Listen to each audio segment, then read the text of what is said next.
सभी लोग, उम्मीद है आप सब अच्छे होंगे। आज की इस वीडियो में मैं अपनी टीबी की जर्नी शेयर करने वाली हूँ।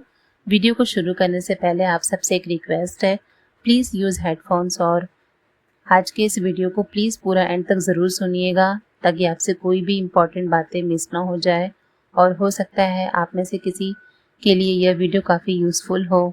चलिए इस वीडियो को शुरू करते हैं। 2013 में मुझे अक्टूबर या नवंबर का मंथ होगा जब काफ़ी ठंडी पड़ती है। उसी समय मुझे खांसी शुरू हो गई और फीवर भी था बीच बीच में। 2-3 दिन खांसी आई तो फिर मैंने शुरू में मेडिकल से नॉर्मल एक कफ सिरप लेके मैं पीने लगी। 1 हफ्ते हो गए मैंने कफ सिरप पिया पर उससे मुझे रिलीफ नहीं हुआ। 1 से 1.5 हो गए, मैंने कफ सिरप भी चेंज किया लेकिन मुझे कोई आराम नहीं मिला। और एक दिन ऐसे ही मुझे ज़ोर से खांसी आई और खांसी के साथ मुंह में थोड़ा ऐसा लगा कि थूक जैसा आया है। मैं वॉशरूम में गई जब थूकने के लिए तो मैंने देखा कि खांसी जो थूक था उसमें ब्लड भी मुझे दिखा और ब्लड देख के तो मैं काफ़ी घबरा गई कि ये क्या हो गया। खांसी और फीवर तो मुझे था ही लेकिन साथ में ब्लड भी देखने को मिला। तो ब्लड देख के मैं बहुत ज़्यादा घबरा गई और डॉक्टर के पास में गई तो डॉक्टर को बताया कि मुझे खांसी है, एक 2 हफ्ते हुए हैं और आज मुझे खून भी दिखा है मेरी थूक में और फीवर भी है मुझे। तो तुरंत डॉक्टर ने एक एक्सरे सजेस्ट किया और एक्सरे निकाला और एक्सरे का रिपोर्ट लेके भी मैं डॉक्टर के पास में गई क्योंकि तब तक मुझे लग रहा था कि तबीयत मेरी काफ़ी बिगड़ चुकी थी। तो डॉक्टर ने जब एक्सरे का रिपोर्ट देखा तो आई वॉज शॉक्ड। जो डॉक्टर ने कहा कि आपका राइट लंग्स जो है, फेफड़ा है, उसके अंदर पूरा पानी यानी फ्लूइड पूरा भर गया है और उस फ्लूइड को निकालना पड़ेगा। इसके लिए आपको एडमिट होना पड़ेगा।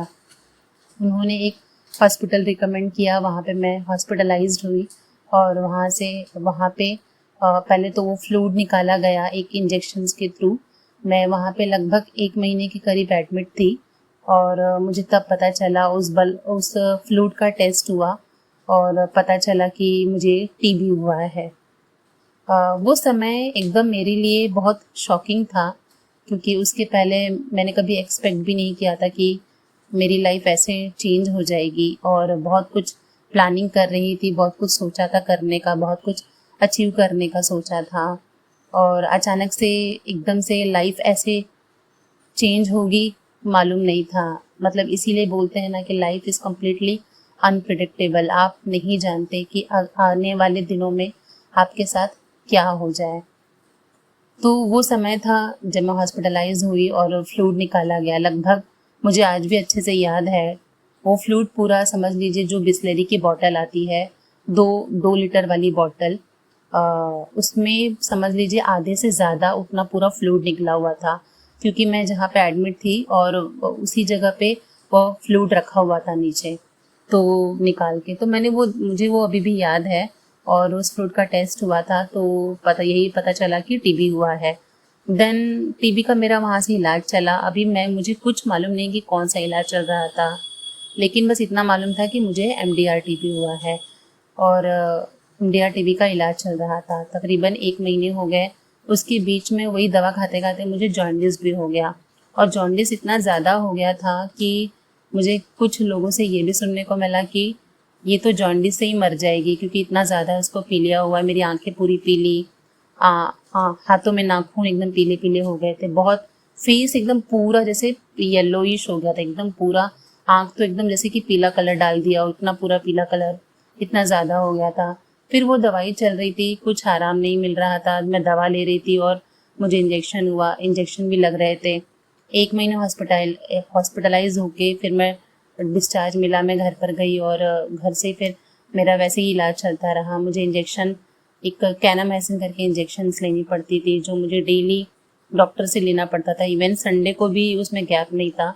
हर दिन मुझे इंजेक्शन्स और बाकी सारी दवाइयाँ मुझे लेनी पड़ती थी, लेकिन कोई रिलीफ मिल ही नहीं रहा था। मतलब खांसी तो थी ही, साथ साथ में वेट तो तब तक बहुत ज़्यादा कम हो चुका था और पीलिया भी साथ में था और इन सब चीज़ों के अलावा भी मुझे कोई भी रिलीफ नहीं मिल रहा था।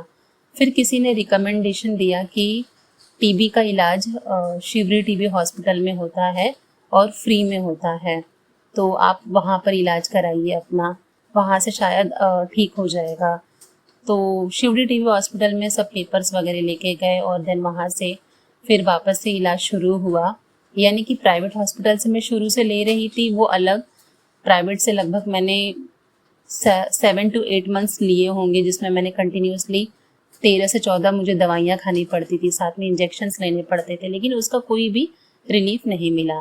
फिर शिवड़ी टीबी हॉस्पिटल से मेरा इलाज फिर से शुरू हुआ और शुरू में वही सारे टेस्ट, एक्सरे, सिटी स्कैन और बलगम की जांच, ये सब हुई। और उसके बाद में वहाँ से मेरा इलाज शुरू हुआ और एमडीआर का ही इलाज शुरू हुआ। और मैं फिर से दवाइयाँ लेने लग गई, वैसे ही जैसे डॉक्टर ने बताया था। मैं पूरी दवाइयाँ खाती थी। दवाइयों के इतने ज़्यादा साइड इफ़ेक्ट्स थे कि मैं आपको बता भी नहीं सकती। मतलब इतना ज़्यादा मेरा कुछ एक दवाइयाँ तो ऐसी है कि जिससे पूरा बॉडी का कलर चेंज हो गया था, पूरा ब्लैक और रेड कलर का एकदम पूरा फेस, हाथ, पैर बहुत ज़्यादा हो गया था। दांत अंदर से ब्लैक होने लग गए थे। फिर आँखों से कभी ब्लर दिखता था, एक दवाई थी। उसके बाद कानों में हमेशा जैसे सीटी बजती रहती थी। ये सारी चीज़ें, न्यूरोपैथी की इश्यूज़, जो पैरों में झंझनाहट या पैर बहुत ज़्यादा दर्द करता है, ये सारे साइड इफ़ेक्ट्स, क्योंकि मैंने सारी दवाइयाँ ली हैं और सारी दवाइयों के जितने भी साइड इफ़ेक्ट्स होते हैं मैंने वो सब कुछ झेले हैं। और ये सब चीज़ें तो मैं गुजर ही रही थी, लेकिन इससे भी बड़ी बात जो थी वो था स्टिग्मा। स्टिग्मा मेरे साथ ऐसा हुआ है कि मैं बता नहीं सकती। कुछ तो बातें ऐसी हैं कि जो मैं पब्लिकली शेयर नहीं करना चाहती, लेकिन कुछ बातें ऐसी ज़रूर हैं जो मैं अवेयरनेस के मैं चाहती हूँ कि वो लोगों तक ज़रूर पहुँचे। अब जैसे कि टीबी जो बीमारी है वो हमें भी नहीं पता। जब मुझे टीबी हुआ, मुझे टीबी के बारे में कुछ नॉलेज था ही नहीं। टीबी एक जब मरीज़ को होता है तो फिर वो उसके दिमाग पे उससे ज़्यादा असर करता है जितना उसके फिज़िकल बॉडी पे हुआ हो। क्योंकि टीबी सुनकर ही लोग ना दूरी बना लेते हैं। जब पता चला तो घर में आसपास ही लोगों ने दूरी बना ली, यहाँ तक कि मेरे तो बर्तन भी अलग रखे गए थे। कपड़े, खैर बिस्तर तो वैसे सबके अलग ही होते हैं, लेकिन पीने का पानी, बर्तन, खाना सब अलग रखा हुआ था। यहाँ तक कि पास में कोई खड़े होकर बात तक नहीं ठीक से करता था। तो ये सब चीज़ें, और तो वो चीज़ ना बहुत एकदम ऐसे आइसोलेट करना, और वो सब देखते देखते हम कहीं ना कहीं अपने भी खुद ही अपने किस्मत को कोसने लगते हैं, खुद को ब्लेम करने लगते हैं कि हमने शायद कुछ पिछले जन्म में किसी का बुरा किया है, इसके लिए आज हमारे साथ बुरा हो रहा है। भगवान से मेरा एक ही सवाल हमेशा रहता था कि वाई मी, उन्होंने मुझे ही क्यों चूज़ किया ये इतनी तकलीफ़ देने के लिए। बहुत ज़्यादा तकलीफ़ होती थी मुझे, ये इतना कि मैं कितना बता पाऊँगी आप लोगों से। मेरी जो जर्नी रही है पूरी 6 से 7 साल से ज़्यादा रही है, और उसमें से ऐसी एक भी दिन नहीं गया होगा जब मैंने कोई तकलीफ़ नहीं देखी, या कभी मेरे आँख में आंसू नहीं आए, या मैंने कभी गॉड से अपने मौत की प्रार्थना नहीं की होगी। वो समय मेरे लिए ऐसा था, बहुत ज़्यादा टफ सिचुएशन था वो मेरे लिए। मुझे तो कभी उम्मीद भी नहीं था शायद मैं कभी उससे बाहर आ पाऊँगी, लेकिन फाइनली वह दिन आया। तो शिवड़ी से मेरा इलाज चल ही रहा था, बट लेकिन वैसे ही हुआ। शिवड़ी से 5-6 महीने हुए। 6 महीने बाद एक इंजेक्शन बंद हुआ, क्योंकि तब रिपोर्ट मेरी नेगेटिव आई, और इंजेक्शन जो मैं ले रही थी वो बंद हुआ। लेकिन दवाइयाँ चालू थी, तो दवाइयाँ चालू थी, दवा मैं खाते रही वैसे ही, और लगभग समझ लीजिए कि 10 से 12 महीने हो चुके थे। और फिर एक दिन ऐसे ही हुआ कि खांसी आई हल्की, और खांसी में फिर से ब्लड आया। फिर मैं अपनी सारी फाइलें और सब जितने भी मेरे थे दवाइयाँ वगैरह सब मैं लेके वापस से शिवड़ी हॉस्पिटल गई, और मैंने डॉक्टर को दिखाया। उनको बताया कि मुझे फिर से खांसी आई, और खांसी में मुझे फिर से ब्लड दिखाई दिया है। और उसके पहले तब तक तो मेरी थोड़ी बहुत हालत सुधर गई थी, लेकिन हाँ तकलीफ़ तो फिर भी थी। तो डॉक्टर ने कहा कि सिटी स्कैन कराते हैं। सिटी स्कैन कराया, और सिटी स्कैन करने के बाद जो डॉक्टर ने बताया वो सुन के मैं, मतलब मेरे पैरों तले ज़मीन खिसक गई कि अब मैं क्या करूं, मतलब अब कहाँ जाऊं, क्या करूं। मैं इतने साल तक, मुझे लगता है ऑलरेडी मुझे दो साल तो 1-1.5 साल मेरे शिवड़ी से हो गए थे, और उसके पहले लगभग 8-9 महीना मैंने प्राइवेट हॉस्पिटल से लिया था। और सोचिए, जब से मैं हॉस्पिटलाइज हुई थी प्राइवेट हॉस्पिटल में, तब से टीबी का पता लगते ही एक दिन भी ऐसा नहीं हुआ कि मैंने दवाइयाँ नहीं खाई हो। हर दिन दवाइयाँ और साथ में इंजेक्शंस मेरे चालू ही थे।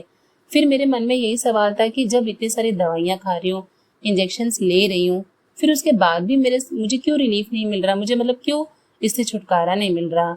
और यहाँ तक कि उसके बाद और भी बुरा दिन आया जब सिटी स्कैन निकाला और सिटी स्कैन की रिपोर्ट डॉक्टर ने देखी। डॉक्टर ने बताया कि आपका जो लंग्स है राइट वाला, वो पूरी तरह से कोलैप्स्ड हो चुका है, वो पूरी तरह से डैमेज हो गया है। यानी कि मतलब इतना ज़्यादा वो पूरा ख़राब हो गया है कि उसे सर्जरी करके निकालना होगा। अब यह सुन के तो मतलब आप सोच भी नहीं सकते कि क्या उस समय दिल पर बीत रही होगी, क्या मेरे दिल दिमाग पे इसका असर हो रहा था कि ऑलरेडी दो साल हो गए, 2 साल से ज़्यादा, लगभग 3 साल हो गए कि मैं दवा खा रही हूँ, यहाँ तक इंजेक्शन ले रही हूँ, कोई दवाइयाँ मैं मिस नहीं कर रही हूँ। इसके बावजूद भी ऐसा क्या हो गया, मतलब कहाँ गलती हो गई कि क्या ऐसा हो गया कि पूरा मेरा लंग्स ही खराब हो गया। मतलब ऐसा लग रहा था कि अब शायद अब धीरे धीरे ना कहीं जो भी छोटी मोटी होप थी ना, वो अभी सब नेगेटिव में बदल रही थी कि अब शायद मैं कभी ठीक नहीं हो पाऊंगी, अब लगता है ये बीमारी मुझे मौत से के बाद ही रुकेगी। ऐसे बहुत सारे नेगेटिव ख्याल आ ही रहे थे। फिर डॉक्टर ने सजेस्ट किया कि ऑपरेशन करना पड़ेगा, और फिर क्या करते, कोई और दूसरा ऑप्शन तो था नहीं। लेकिन ऑपरेशन, लंग्स का ऑपरेशन करना बोले तो बहुत ज़्यादा टेंशन वाली बात और बहुत सारी चीज़ें आ जाती हैं। तो 2-3 डॉक्टरों की सलाह ली, और हमारे जो शिवड़ी में जो डॉक्टर थे उन्होंने भी कहा कि अगर आप तसल्ली करना चाहते हैं तो आप बाकी के भी डॉक्टर से कंसल्ट करके आप एक बार सलाह मशवरा ले लीजिए, और जब आप रेडी हो जाएं तो आप सर्जरी के लिए जाइए। लेकिन सर्जरी ही इसका एक है कि अगर आप सर्जरी करवा लेते हैं तो टीबी के ठीक होने के चांसेस हो जाते हैं, नहीं तो बहुत मुश्किल है, क्योंकि लंग्स में बहुत ज़्यादा कैविटी हो गई है और वहाँ पे दवा भी असर नहीं करेगी और बहुत टाइम भी लग सकता है, इससे बहुत ज़्यादा दिक्कत होगी। तो सर्जरी से 50% चांसेस हो जाते हैं रिकवरी के। तो जब डॉक्टर ने ही ऐसा कह दिया तो फिर हमने भी सोचा कि अब 2-3 डॉक्टरों की सलाह ले लेते हैं। फिर एक और पल्मोनोलॉजिस्ट को हमने दिखाया, और सबसे बड़ा जो मुंबई का हॉस्पिटल है हिंदुजा हॉस्पिटल में हमने ज़रीर उदवाड़िया का अपॉइंटमेंट लिया, और हम ज़रीर उदवाड़िया से मिलने गए और वहाँ पे डॉक्टर को दिखाया। जो हमारी वही सिटी स्कैन की रिपोर्ट थी मेरी, वो दिखाया डॉक्टर को, अपनी प्रीवियस हिस्ट्री और पूरा करंट स्टेटस बताया। फिर डॉक्टर ज़रीर उदवाड़िया ने भी यही सजेस्ट किया कि आपको सर्जरी करा लेनी चाहिए, क्योंकि सर्जरी से ही रिकवरी के चांसेस होंगे। जब उन्होंने कहा तो फिर जाके मैंने ये हिम्मत जुटाई कि ठीक है, अब सर्जरी के लिए हम जाएंगे। फिर सर्जरी कहाँ करानी है, इन सब चीज़ों पे शिवड़ी की जो मेरी डॉक्टर थी जिनके अंडर मेरा इलाज चल रहा था, उनसे ही बात की। उन्होंने ही रिकमेंडेशन दिया, उन्होंने 2 जगह का रिकमेंडेशन दिया था। एक डॉक्टर भानुशाली करके एक है, और एक थाने में एक डॉक्टर है, डॉक्टर सुशील शिरोडकर, जो सर्जन है। और तो डॉक्टर सुशील शिरोडकर से हम थाने में अपॉइंटमेंट लेके हम वहाँ पे मिलने गए, और वहाँ पे जो भी पूरा रिपोर्ट्स था वो सब कुछ दिखाया। और इस बीच में ही शिवड़ी के ही डॉक्टर ने, जिनके अंडर मेरा इलाज चल रहा था, उन्होंने मुझे फिर MSF, मेडिसिन सेंस फ्रंटायर करके एक NGO थी जो टीबी और HIV पे वे काम करते थे, और टीबी और HIV जो बहुत सीरियस पेशेंट होते थे उनका इलाज चलता था। यह मुंबई में ही गोवंडी में था, अभी वो बंद हो चुका है। तभी वहाँ पे उन्होंने रिकमेंड किया, और उन्होंने कहा कि अब इनकी जो MDR टीबी है वो XDR में बदल गई है। तो XDR हो गई है, और जो अभी इनकी सर्जरी होगी, और इसके लिए जो नई दवाइयाँ हैं टीबी की, तभी 2 नई दवाइयाँ आई थी, वो दवाइयाँ MSF में मिलती हैं, तो अभी वहाँ से इलाज शुरू करना होगा।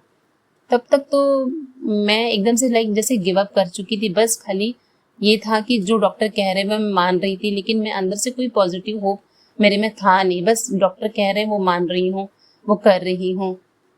तो डॉक्टर ने जब भी फिर बोला कि वहाँ पे आपको अभी जाना होगा और वहाँ से आपको अपना इलाज शुरू करना होगा, अभी शिवड़ी से फिर मेरी फाइल क्लोज हुई, और फिर MSF में गए, वहाँ पे डॉक्टर से बात किया। तो वहाँ पे भी डॉक्टर ने कहा कि आप सर्जरी के लिए जाइए। तो अब दिन ब दिन बहुत ज़्यादा हो रहे थे, क्योंकि यहाँ वहाँ डॉक्टर से मिलना, फिर मेरी तबीयत का उसके ऊपर असर हो रहा था। खांसी रुक नहीं रही थी, खांसी बहुत हद से ज़्यादा बढ़ गई थी। इतना खांसी, मतलब मैं आज भी मुझे वो दिन याद है कि जब मैं मॉर्निंग में उठती थी और हल्का सा खांसती थी, और हल्की सी खांसी से ही मेरे मुंह के अंदर ना कम से कम मुझे लगता है कि एक छोटा सा कटोरी में बोलूँ तो पूरा भर के पूरा इतना ज़्यादा बलगम आता था। और वो हल्की सी खांसी और तो वो देख के ना ऐसे लगता था, मतलब मैं महसूस कर पाती थी कि नहीं, अंदर चीज़ें खराब हो चुकी हैं। अब मतलब सब कुछ मतलब बहुत ज़्यादा नॉर्मल नहीं है या फिर बहुत ज़्यादा ठीक नहीं है, ये बहुत ज़्यादा खराब हो चुका है। वो एक अंदर से फील आता था। और वेट तो बहुत ज़्यादा कम हुआ था, मतलब चल भी रही थी तो दम लग रहा था, तकलीफें इतनी ज़्यादा हो रही थी, खांसी, मतलब खांस के मेरा फेफड़ा दर्द, सीने में दर्द, ये तो मेरा बना ही रहा था। ये तो पूरे टाइम मुझे झेलना ही पड़ा। तो मतलब एकदम हालत एकदम बद से बदतर ही हो गई थी मेरी पूरी। फिर और ज़्यादा लेट नहीं करना चाहती थी कि ज़्यादा डिले होगा तो और तकलीफ बढ़ेगी। ऑलरेडी इतनी ज़्यादा तकलीफ से मैं गुजर ही रही थी।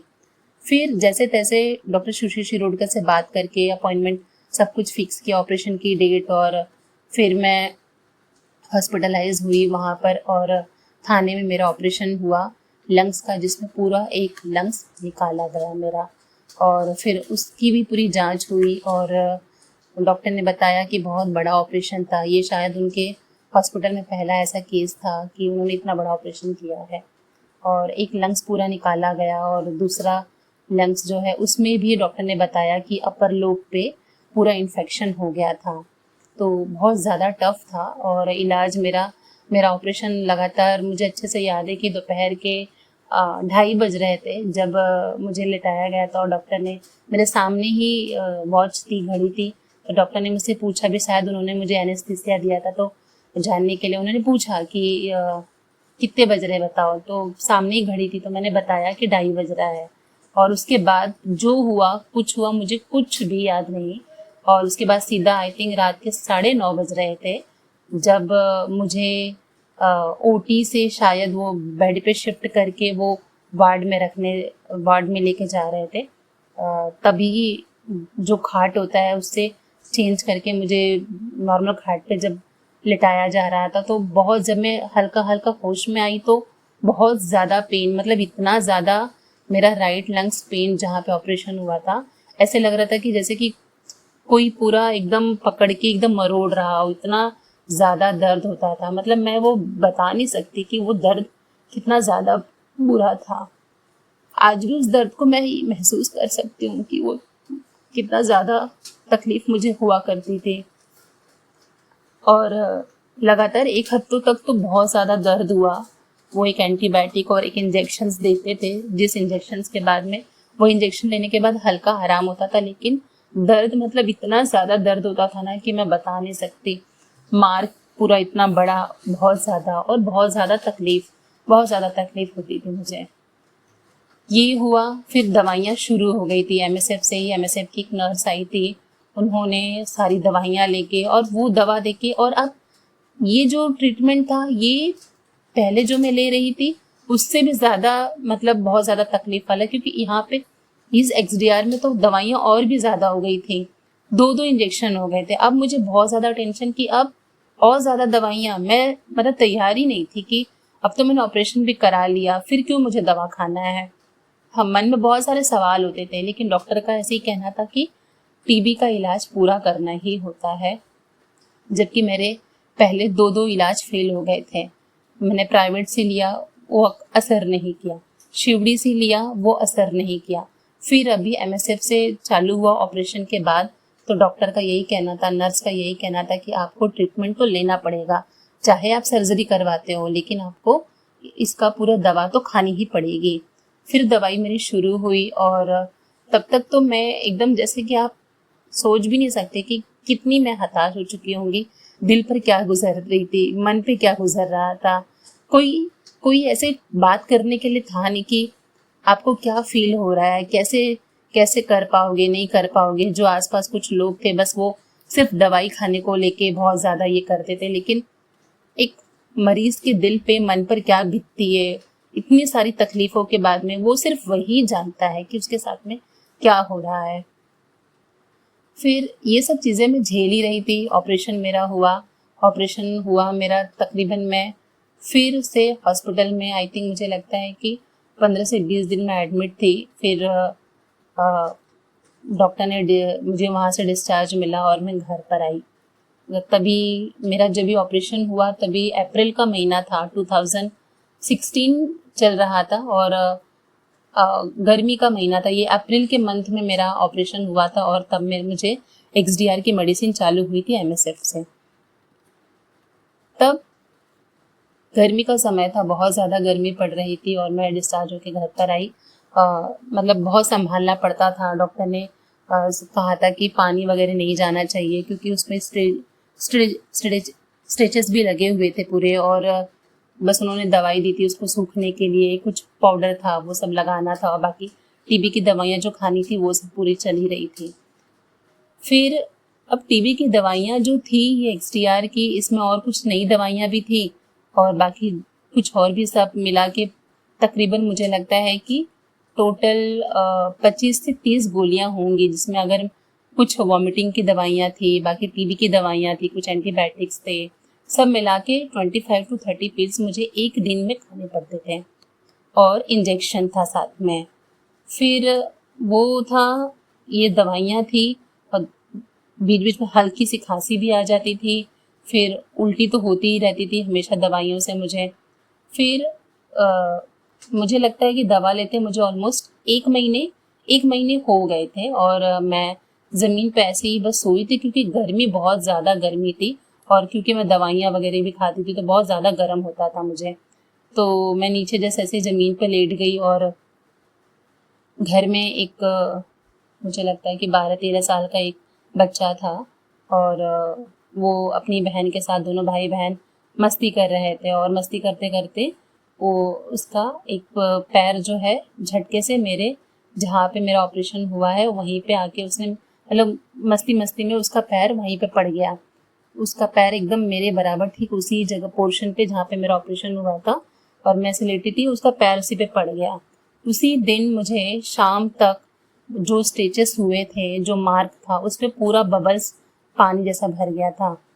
तो ये नहीं समझ में आया कि क्या हुआ। मतलब शाम तक मुझे फिर पेन भी बहुत ज़्यादा होने लग गया और मतलब मैंने देखा, क्योंकि जब मैं पाउडर लगाती थी तो हमेशा दिखता ही था, तो देखा तो मैंने पूरा मार्क पे पूरा ऐसे बबल्स, ऐसे पानी जैसे भरते, बलून जैसा भर जाता है ना, वैसे पूरा हो गया था।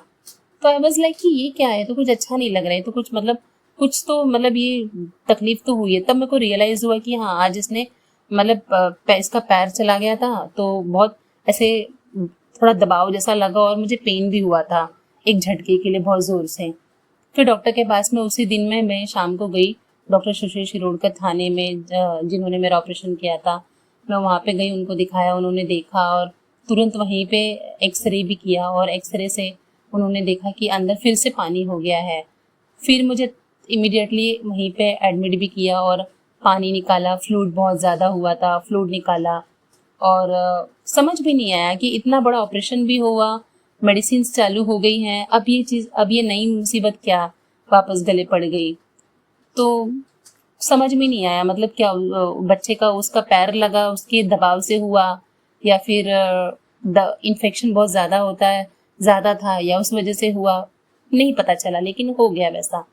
फिर वो उसके बाद में फिर मैं वापस तकरीबन 10 दिन तक एडमिट रही हॉस्पिटल में और मुझे एक छोटा सा डॉक्टर ने ऑपरेशन करके ICD ट्यूब डाली और वो ICD ट्यूब डाली।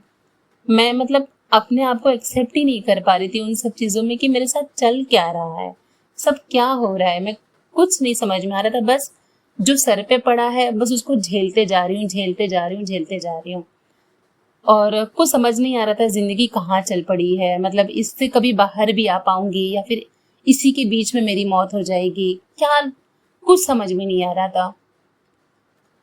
फिर वो 10 दिन मैं उसमें एडमिट रही, ICD ट्यूब चली गई अंदर और डॉक्टर ने कहा कि अभी आईसीडी ट्यूब आपको रखनी पड़ेगी, क्योंकि अंदर जो है वो फ्लूइड बार बार बन रहा है, तो उसे निकालने के लिए, ड्रेनेज करने के लिए आईसीडी ट्यूब आपको रखनी पड़ेगी। फिर वो आईसीडी ट्यूब चली गई और आईसीडी ट्यूब पे मैं तकरीबन 7 से 8 महीने तक रही और बाकी दवाइयाँ भी चल रहे थे, इंजेक्शन्स भी चल रहे थे।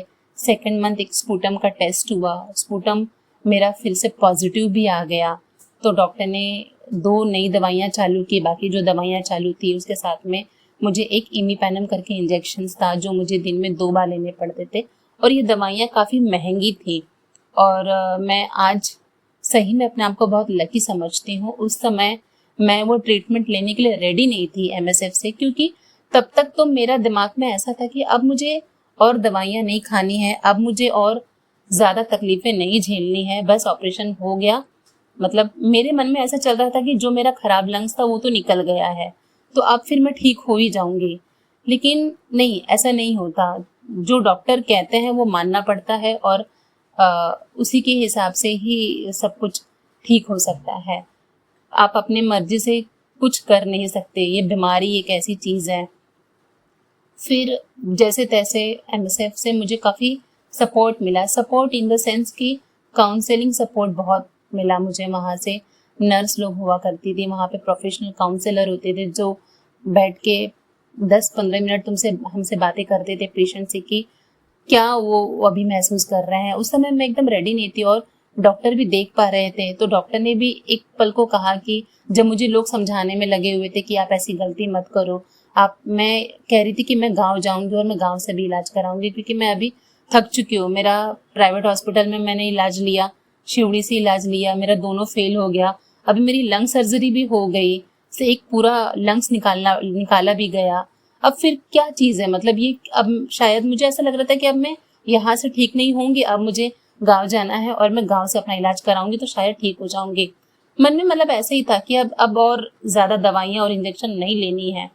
सीधी सी बात है, हम जब नॉर्मल बुखार हमें होता है, हम डॉक्टर हमें 4 दिन की दवा देता है जिसमें से हम सिर्फ 2 दिन की खाते हैं, और जब हमें रिलीफ हो जाता है तो हम छोड़ देते हैं। तो 1 दिन का इंजेक्शन लेना होता है तो हम इतना घबराते हैं, और यहाँ पे सोचिए 5 साल 6 साल कंटिन्यूअसली इंजेक्शन, जो इतना ज़्यादा घातक, दवाइयाँ इतनी ज़्यादा तकलीफ, दवाइयों से बहुत ज़्यादा तकलीफ होती थी। और इंजेक्शन की जो तकलीफ होती थी, जहाँ जहाँ इंजेक्शन लगते थे पूरे गांठे पड़ गए थे, ब्लैक कलर का पूरा एकदम, जैसे होते होते मतलब मांस ही नहीं बचा था, पूरा हड्डी हड्डी रह गया था। एक बार तो ऐसी नौबत आ गई थी कि डॉक्टर ने कहा कि आपको थाइस पे लेना पड़ेगा, नहीं तो पैर के नीचे लेना पड़ेगा। अब वो और भी ज्यादा तकलीफ की।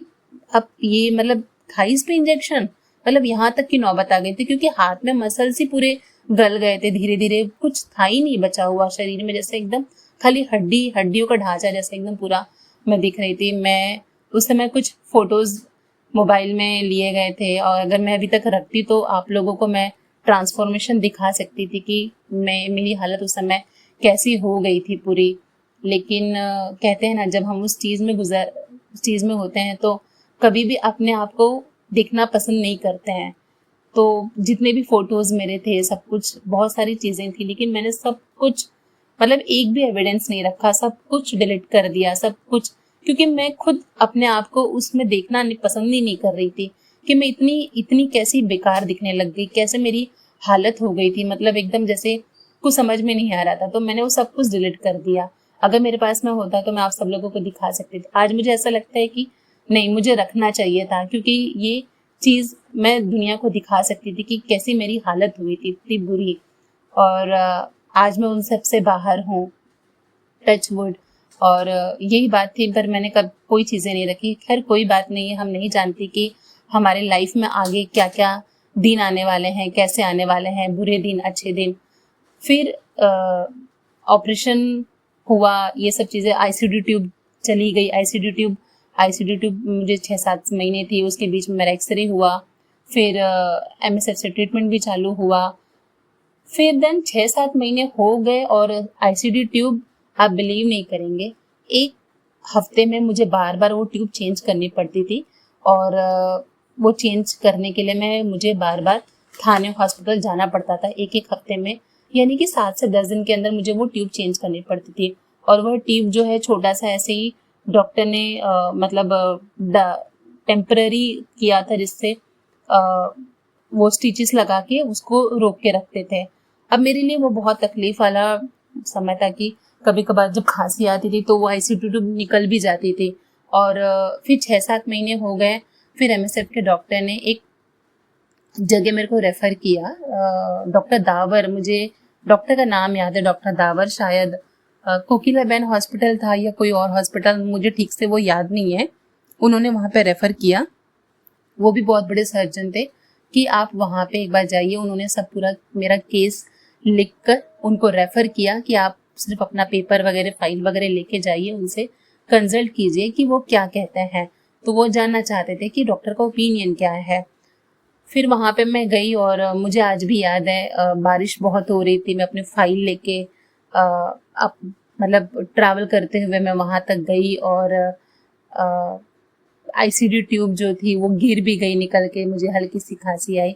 फिर मैंने वो ट्यूब उठाई और उसको, मेरे पास पानी की बॉटल थी, मैंने उस पानी से उस ट्यूब को धोया और फिर से जो है कि अपने अंदर ड्रेस के अंदर हाथ डाल के उसको इंसर्ट किया। सोचिए मेरे लिए कितना टफ समय होगा कि क्या चीज़ मेरे साथ गुजर रही थी। मतलब मैं बस ऐसा था कि एक नाम के लिए जैसे अपने शरीर को मैं बस झेलते जा रही थी, जो डॉक्टर कह रहे हैं करते जाओ, लेकिन तब तक कोई उम्मीद जैसे थी ही नहीं, मेरे अंदर बची ही नहीं थी।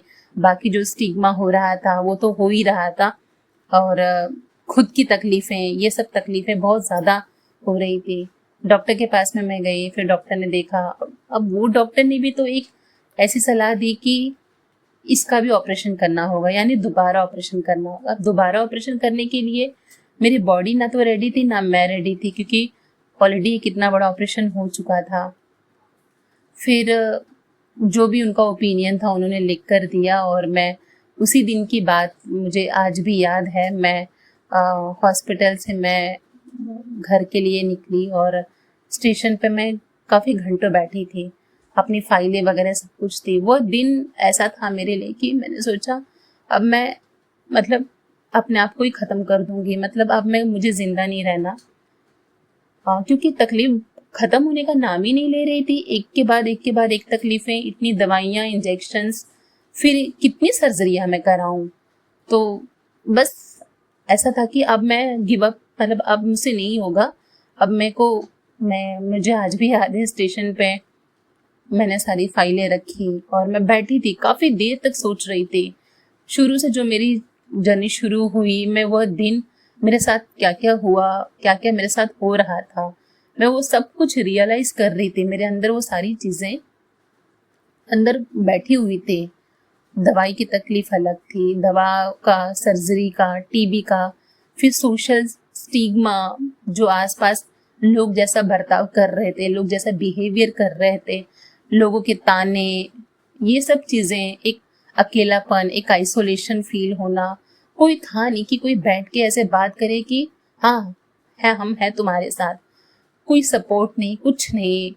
एक एक सपोर्ट होता है कि जो मतलब फाइनेंशियली किसी ने हेल्प कर दी और उसके बदले में उसने कम से कम 50 बार ताने दे दे के सुनाए कि मैंने ये किया, मैंने किया। उसको सपोर्ट आप नहीं बोल सकते। वो सपोर्ट से ना सपोर्ट करना ही बेहतर होता है, क्योंकि वो बहुत ज़्यादा एक टॉर्चर और एक ट्रॉमा देता है, एक खुद को बहुत ज़्यादा उसे तकलीफ होती है। तो ये सब चीज़ें भी थी साथ में, बहुत मतलब सिर्फ दवाइयों की तकलीफ नहीं थी, सिर्फ बीमारी की तकलीफ नहीं थी, उसके अलावा बहुत ज़्यादा मेरे साथ में स्टिग्मा जो हो रहा था, भेदभाव जो मेरे साथ किया जा रहा था, मेरे साथ जो बर्ताव किया जा रहा था, मैं उन सब से भी बहुत ज़्यादा परेशान थी कि अब मैं किसी को पसंद नहीं आ रही। मतलब ऐसा लग रहा है कि कुछ गलत काम कर दिया हो, लेकिन लोग ऐसी नज़रों से देखते थे, लोग ऐसा सोचते थे कि मतलब बाकी के लोग, समाज के लोग, बेचारा बेचारी की, अरे इसकी तो ज़िंदगी ख़राब हो गई, अरे इसकी तो किस्मत ही ख़राब है, अरे बेचारी को ये बीमारी हो गई, अरे ये ऐसा है वैसा है। फिर कोई कहता था कि इसके कुछ कर्म है ऐसे, जो इसके साथ ये सब हो रहा है। सब ऐसी ऐसी बातें हो रही थी मेरे साथ में। तो ये सब चीज़ों से ना मतलब बस ऐसा लग रहा था कि बस अब खुद को मैं ख़त्म कर लूँ, क्योंकि इतने साल तो हो गए हैं, पैसे जा रहे हैं जिसकी उसकी भी 2 बातें मुझे सुननी पड़ रही हैं। तो इतने ज़्यादा ताने, ये सब चीज़ों से ऐसा लगा कि बस अब खुद को मैं ख़त्म कर लेती हूँ। तो शाम हो गई, काफ़ी घंटे बैठी रह गई, मतलब न घर जाने की इच्छा हो रही थी। क्या करूँ? फाइलें रखी, मैंने अपनी फाइल टेबल पे रखी, जो स्टेशन पे टेबल होते हैं। मोबाइल था हाथ में और मोबाइल की बैटरी ऑलमोस्ट डेड होने ही वाली थी। मैंने सब पूरी मैसेजेस जो भी मेरे दिल में, मेरे दिमाग में आ रहे थे, मैंने मैसेज डाला और बस मैंने डिसाइड किया कि अब एक मेल आएगी, सामने से अनाउंसमेंट हो रहा था। तो बस उस समय यही हो रहा था कि अब जो मेल आएगी मैं उसके सामने चली जाऊंगी। अपनी फाइलें रखी। बस वो दिन मुझे आज भी याद है कि मैंने ऐसा करने का सोचा भी कैसे था। क्योंकि यही तो होता है ना कि जब कोई ठीक से बात करने वाला ना हो, जब कोई समझने वाला ना हो, तो ऐसे ख्याल आना स्वाभाविक है, होता है। क्योंकि इतने साल गुजर गए हैं, शुरुआत तो थी नहीं, काफी साल गुजर गए हैं। इतनी सारी दवाइयाँ, ये सब चीजों से मैं ऑलरेडी परेशान हो गई थी कि क्या करूँ तो क्या करूँ, मतलब कितनी तकलीफें और झेलूं। और वो समय ऐसा कि मतलब डॉक्टर ने कहा कि और एक सर्जरी, तब तो मतलब ऐसे लगा कि और वो आईसीडी ट्यूब, वो तो और भी ज्यादा दर्द वाला कि मतलब क्या शरीर हो गया है मेरा, कि एक तो दवाइयाँ ले रही हूँ, इंजेक्शन्स ले रही हूँ, ट्यूब अलग से लगी हुई है, ट्यूब को संभाल रही हूँ मैं, मतलब क्या चल रहा है मेरे साथ में, समझ ही नहीं आ रहा था कुछ।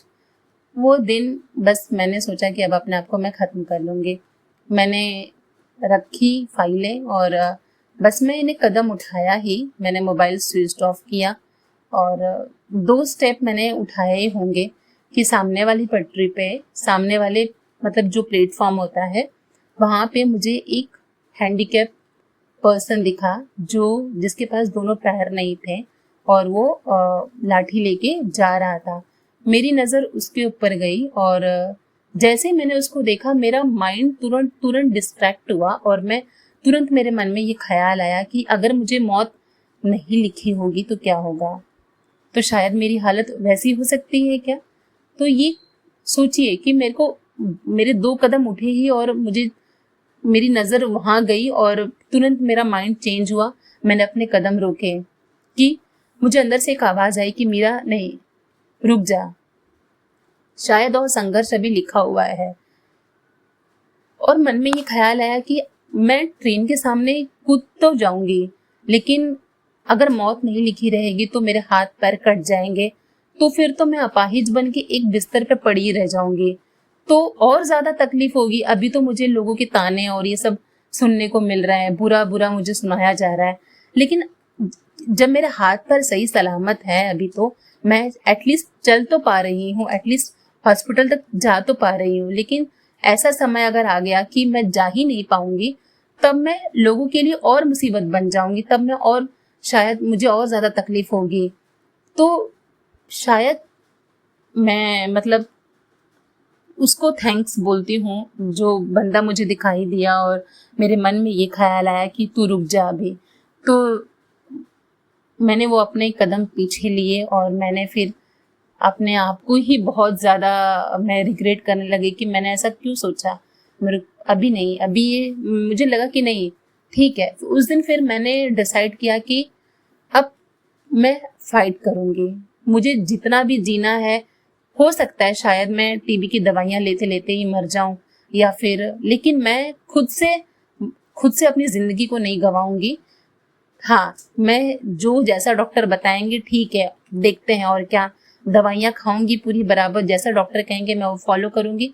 कितना, अभी और 5 साल गए हैं, ठीक है, और 5 साल खाने लगातार मैं दवा खाते खाते। उस दिन मैंने सोचा कि नहीं, मैं ट्रेन के आगे कूदूंगी नहीं, मैं कोई भी अब रॉन्ग स्टेप नहीं लूंगी, मैं सुसाइड अटेम्प्ट अब नहीं सोचूंगी भी नहीं। मैं जो जैसा अभी चल रहा है ना वैसे चलने देती हूँ, बस मैं यही सब फॉलो करती हूँ, भले इससे मैं मर जाऊं, मतलब ये चीज फॉलो करते करते मैं मर जाऊं चलेगा, लेकिन मैं खुद जान से अपनी जिंदगी नहीं गवाऊंगी खुद से। उस दिन मैंने अपने मन में ये ठाना और मैं बस फिर अपनी वो जो फाइलें मैंने टेबल पे छोड़ दी थी, मैंने वो अपनी फाइलें उठाई और मैं काफ़ी रात हो गई थी, घर पे मैं पहुंची नहीं थी।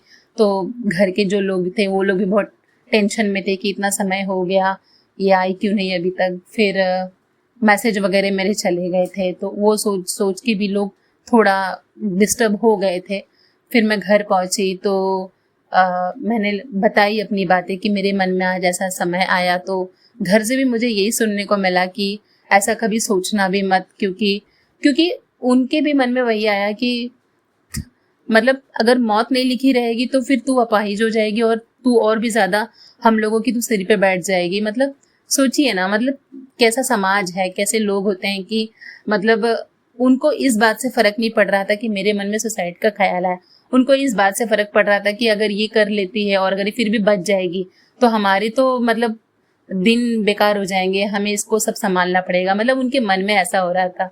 तो ये दुनिया, ये समाज है, ऐसा ही है। जब आपका बुरा समय होता है ना, आपके अपने भी साथ खड़े नहीं होते हैं, और जो खड़े भी होते हैं तो वो शायद वो इतना ज्यादा एहसान जताएंगे या इतना ज्यादा ताना मारेंगे या इतना ज्यादा आपको बुरा भला बोलेंगे कि मतलब ऐसा लगता है कि इससे अच्छा उनका सपोर्ट ही ना मिला होता तो अच्छा रहता। खैर वो ऐसा समय था कि वही एक दिन ऐसा था जब मैंने सुसाइड करने का भी सोचा, और वही एक दिन ऐसा था कि जब मैंने सोचा कि नहीं, अब मैं अपनी इस जर्नी से फाइट करूंगी, मुझे जब तक दवाइयाँ खानी है मैं खाऊंगी।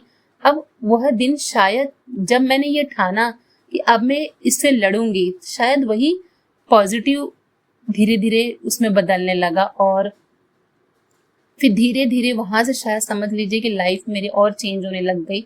यानी आईसीडी ट्यूब तो लगी ही हुई थी, लेकिन दवाइयाँ इंजेक्शंस के साथ साथ जैसे ही मेरा माइंड चेंज हुआ, मुझे एमएसएफ से काउंसलिंग मिल रही थी, मुझसे बातें की जा रही थी, हाँ आप दवाइयाँ खाती हैं, क्या लगता है, थोड़ा बात करना। यानी कि मन में एक पेशेंट को कैसा फील होता है उस समय, जो जो तकलीफें होती हैं, बस पेशेंट को क्या चाहिए होता है कि उसकी बातों को कोई सुने और समझे कि उसके अंदर क्या तकलीफें हो रही है, उसके साथ जो बीत रही है। बस एक मरीज को यही चाहिए होता है कि उसकी बातों को कोई सुने, उसको क्या तकलीफें हो रही है वो सुने और समझे। तो यही सपोर्ट एमएसएफ से मिल रहा था। वहाँ पे नर्स ऐसा ऐसा बिहेव करते थे जैसा लगता था कि ये हमारी फैमिली से भी बढ़कर है। मतलब इंजेक्शंस जब देते थे, दवाइयाँ जब देते थे, तो उनका जो काइंड नेचर था वो बहुत ज्यादा हील देता है, बहुत ज्यादा सपोर्ट करता है। एक फैमिली की जैसा ट्रीटमेंट मिलता था वहाँ पे। तो मुझे धीरे धीरे जहाँ पे पसंद नहीं था जाना, वहाँ मुझे पसंद आने लगा। और फिर मैं हर बार जब ब्लड टेस्ट होता था तो मैं भागने की कोशिश करती थी कि अरे मुझे ब्लड टेस्ट नहीं करवाना, लेकिन नहीं, फिर धीरे धीरे चेंज आने लग गए। काउंसलिंग होती गई और बातें होती गई। फिर रही बात उसी की कि आईसीडी ट्यूब अभी ज़्यादा समय तक रख नहीं सकते, तो डॉक्टर ने सजेस्ट किया कि एक छोटा सा टेम्पररी वो विंडो सर्जरी करेंगे। बड़ी सर्जरी के लिए मेरी बॉडी रेडी नहीं थी, और जैसा मैंने बताया कि मैं भी रेडी नहीं थी। तो क्योंकि बड़ी सर्जरी के लिए ऑब्वियसली वेट वगैरह उतना चाहिए होता है और रिस्क नहीं ले सकते थे, तो टेम्पररी शॉर्ट छोटी सर्जरी, छोटी इन द सेंस वो भी बड़ी ही थी, विंडो सर्जरी की गई। विंडो सर्जरी हुई जिसे शायद ओपन बैक्टेमी बोलते हैं, जहाँ पे एक विंडो जैसा बनाया जाता है एक आर्म्स के अंदर, मतलब सीने के पास में साइड में पूरा विंडो जैसा होता है, और वो विंडो ड्रेनेज एक तरह से बनाया जाता है ताकि जो भी अंदर फ्लूइड जमा हो रहा है वो वहाँ से निकलता रहे। फिर वहाँ से फिर ये विंडो सर्जरी वापस वहीं पे सुशील शिरोडकर के पास में ही थाने में हुई, और आईसीडी ट्यूब लगातार 6-7 महीने थे। फिर बाद में अपॉइंटमेंट लिया और मैं हॉस्पिटलाइज हुई, और फिर से मैं तकरीबन 15-20 दिन एडमिट थी, और विंडो सर्जरी मेरी हुई जिसमें ट्यूब निकाल दी गई, और ट्यूब की जगह पे जहाँ पे ट्यूब मतलब लगा रहे थे वहाँ पे ही विंडो सर्जरी हुई। और शुरू में तो ये विंडो काफ़ी बड़ा था, फिर धीरे धीरे इसकी ड्रेसिंग वगैरह मेरे को करनी पड़ती थी, और धीरे धीरे जो है ये विंडो काफ़ी एकदम छोटा हो गया। अभी तो मतलब ऐसे दिखता भी नहीं है, लेकिन विंडो तो है और ड्रेनेज भी अभी भी होता है। तो ये एक डिसेबिलिटी हो गई। मतलब टीबी तो थी ही, फिर ये भी झेलना था। फिर टीबी का इलाज मेरा XDR का चला एमएसएफ से, और 2018 में मेरे रिपोर्ट्स धीरे धीरे जो है कि नेगेटिव आने लगे। हर एक रिपोर्ट मेरा स्पूटम जो है नेगेटिव आ रहा था, वो बहुत अच्छी बात थी। वेट मेरा बढ़ नहीं रहा था, लेकिन हाँ कम भी नहीं हो रहा था, एक बैलेंस एवरेज बन गया था। और क्योंकि जो दवाइयाँ थी उससे वॉमिटिंग वगैरह मुझे बहुत ज़्यादा होती थी, तो वो तकलीफ़ें मुझे पूरा ट्रीटमेंट तक झेलनी ही पड़ी। तो खाना पीना बहुत ज़्यादा कुछ खा नहीं पाती थी, हल्का फुल्का जो भी अच्छा लगता था वो मैं खाती थी, लेकिन बहुत ज़्यादा खा नहीं पाती थी इसकी वजह से। और इंजेक्शन जो इमिपेनम मुझे 2 टाइम लगते थे, उससे मुझे काफ़ी वॉमिटिंग होती थी, तो दिन भर ऐसे वॉमिट जैसा, चक्कर जैसा लगा रहता था, तो उससे मैं ज़्यादा खा पी नहीं पाती थी। लेकिन वेट जो है वो एक एवरेज तक बना हुआ था, बस ना घट रहा था ना बढ़ रहा था। फिर 2018 जब आया और फाइनली ट्रीटमेंट को पूरा 24 महीने हो गए थे ऑलमोस्ट, और विंडो सर्जरी भी हो चुकी थी। लेकिन हाँ, ड्रेनेज वैसे धीरे धीरे आता था, उसकी मुझे काफ़ी केयर करनी पड़ती थी हमेशा। हर हफ्ते उसको अच्छे से डेली क्लीन करना, उसको बेटाडीन करके एक लिक्विड जैसा दिया था डॉक्टर ने, उसको उसके अंदर डालना होता था, क्लीन करना होता था आसपास के एरिए को पूरा। तो ऐसे करके बहुत उसका ख्याल भी रखना पड़ता था मुझे, और साथ ही दवाइयाँ, इंजेक्शन्स, ये सब कुछ चल रहे थे। फिर 2018 में जब लास्ट एक स्पूटम टेस्ट हुआ और फाइनल रिपोर्ट जो है नेगेटिव आई, एंड देन डॉक्टर सेड कि मीरा अभी आपको कल से मेडिसिन नहीं लेनी है। वो मेरे लिए किसी नए जन्म से कम नहीं था। हालांकि उसके पहले मैंने बहुत बार मौत का सामना किया है, लेकिन वो शायद मेरे लिए दूसरा जन्म था, क्योंकि टीबी की दवाइयाँ मेरी बंद हो रही थी, जो मैं 6-7 सालों से एक दिन भी मैंने मिस नहीं की होगी। एक दिन भी मैंने ऐसा नहीं गया होगा कि मैंने दवाइयाँ नहीं खाई है या इंजेक्शन नहीं लिया है। वो समय एकदम से बंद हो रहा था, मेरे लिए वो एक मिरेकल से कम नहीं था। फिर डॉक्टर ने कहा कि आपको अब नहीं लेना है। मतलब आई वॉज लाइक कि क्या करूँ मैं, मतलब समझ नहीं आ रहा था। बाकी तो तकलीफें थी, मतलब वो जो तकलीफें इन द सेंस कि जो मेरी विंडो वाला जो था, वहां से ड्रेनेज आना, वो तो था ही, लेकिन टीबी का जो इन्फेक्शन था, टीबी से मैं बाहर हो चुकी थी। टीबी की बीमारी अब नहीं थी। डॉक्टर ने कहा कि ये जो अंदर आपके है ये अलग चीज है, ये एक सर्जरी का है, और टीबी की बीमारी आपकी पूरी तरह से अब ठीक हो चुकी है। ये क्योंकि लंग इतना ज्यादा खराब हुआ था और वो सब चीजें, तो ये उसका ड्रॉबैक हो सकता है, लेकिन आपको फॉलोअप लेना पड़ेगा, करना पड़ेगा हमेशा।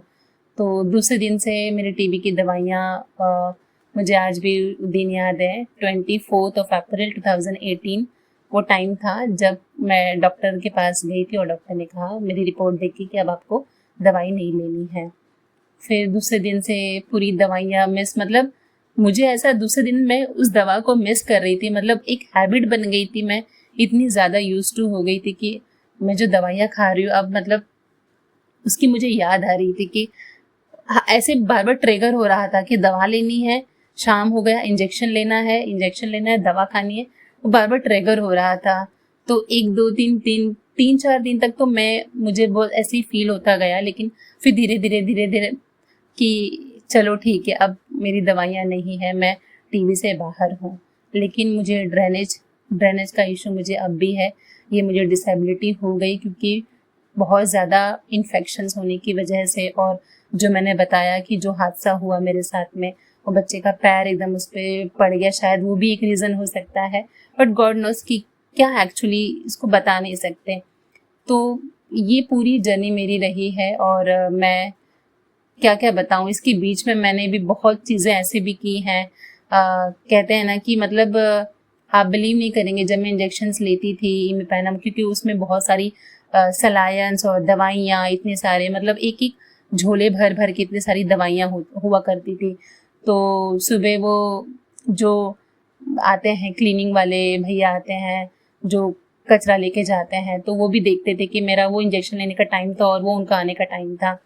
तो बहुत सारी चीज़ें भी, ग्लूकोज के बॉटल वगैरह निकलते थे, तो जब कोई देखता है तो किसी से रहा नहीं जाता, ऑब्वियसली कोई पूछ लेता है।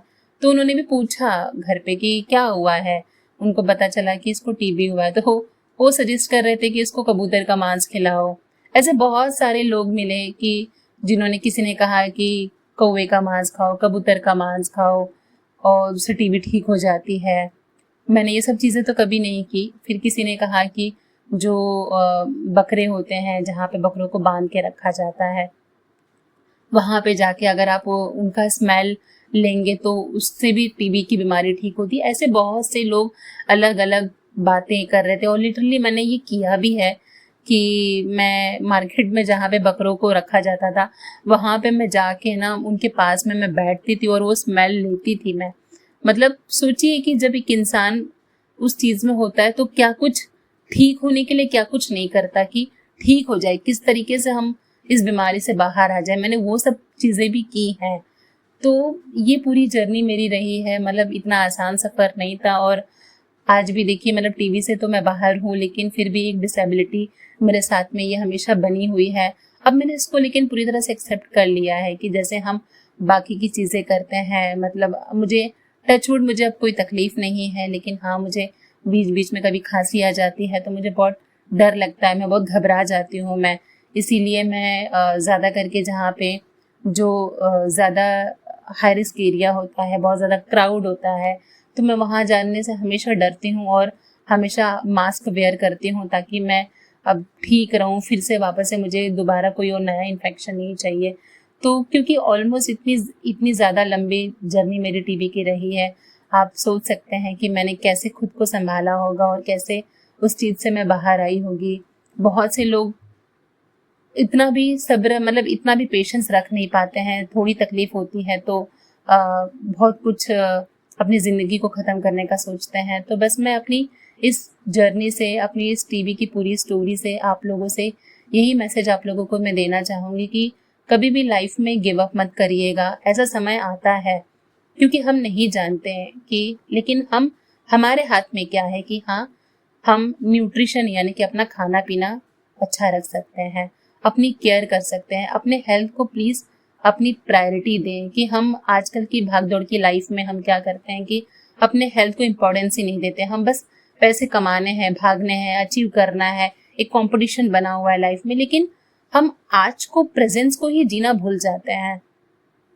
तो ये गलती मत कीजिए। देखिए, होने के लिए तो कब क्या होगा ये तो कोई नहीं जान सकता, लेकिन हमारे हाथ में जो है हम वो कर सकते हैं। तो अपने हेल्थ को ध्यान रखिए और हमेशा प्रेजेंस में ज़्यादा जिए। भविष्य का भी सोचें लेकिन प्रेजेंस को भी आप पूरी तरह से भूलो मत, उसको भी अच्छे से जियो और अपने हेल्थ को इम्पोर्टेंस दो। और बस मेरी टीबी की जर्नी आई होप आप लोगों को थोड़ी तो इंस्पायर की होगी। और कुछ भी कमेंट होंगे और कुछ भी आप लोगों के मन में सवाल होगा, दवाइयों को लेके हो, चाहे वो सोशल स्टिग्मा को लेकर हो, ट्रीटमेंट को लेकर हो, डायग्नोसिस को लेकर हो, कोई भी चीज़ को लेके अगर आपके मन में सवाल होता है तो प्लीज़ मुझे कमेंट ज़रूर करिएगा और मैं पूरी कोशिश करूँगी कि उस सवाल का जवाब दूँ। और मैं कोई मेडिकल एडवाइस नहीं दे दूँगी, लेकिन हाँ, मैं जो मैंने रियल लाइफ से अपनी फेस किया है मैं उसके थ्रू आप लोगों को शेयर कर सकती हूँ, कुछ गाइड कर सकती हूँ, कुछ सजेशन दे सकती हूँ। तो प्लीज़ कुछ भी ख्याल आया तो ज़रूर मुझे शेयर कीजिएगा और मेरी ये स्टोरी प्लीज़ ज़्यादा से ज़्यादा लोगों तक शेयर कीजिएगा। हो सकता है आपके आसपास में या कोई भी रिलेटिव्स में कोई अभी टीबी से गुजर रहा हो तो उसे बहुत ज़्यादा हिम्मत मिलेगी, क्योंकि टीबी, जैसे मैंने बताया कि टीबी शरीर के साथ साथ अपने ब्रेन पे, अपने मानसिकता पर भी उतना ही असर करता है। तो एक टीबी पेशेंट्स को क्या चाहिए होता है कि उससे कोई सुने, उसकी तकलीफ़ें, उसके साथ बातें करें, भेदभाव न करें। हाँ, टीबी एक इन्फेक्शियस डिसीज़ है, ये फैलती है हवा के माध्यम से, लेकिन इसका मतलब यह नहीं है कि मरीज़ के साथ अगर कोई है तो उसको टीबी हो ही जाएगा या फिर उसको एकदम से मतलब दूरी रखो, उसके बर्तन नहीं। ये भेदभाव से बिल्कुल भी ये गलत बात है, ये बिल्कुल भी सही अवेयरनेस नहीं है।